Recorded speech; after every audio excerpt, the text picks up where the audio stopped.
Criminal investigations are ongoing tonight as more state lawmakers face intimidation over redistricting. Good evening, everyone. I'm Bob Donaldson.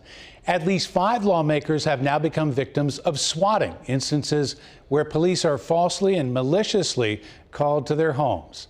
CBS 4's Scarlett O'Hara tells us why it's often a difficult crime to prove.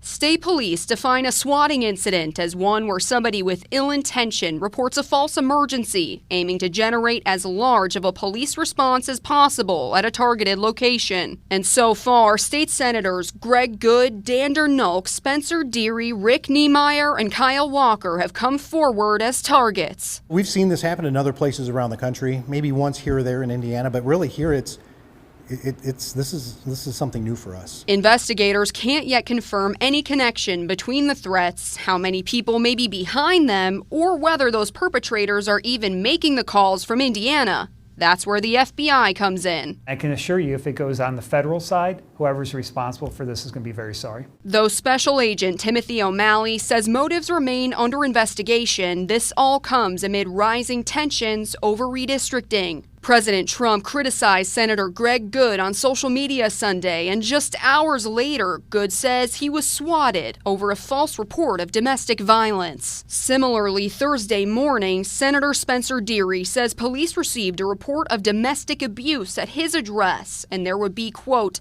a threat of violence to any officers who responded, adding that the attempt was preceded the night before by somebody sending an unpaid pizza delivery to his home, as if to say, quote, we know where you live. Soon, FBI investigators hope to say the same about those behind the attacks. We have technical resources so we can help track down people no matter where they are.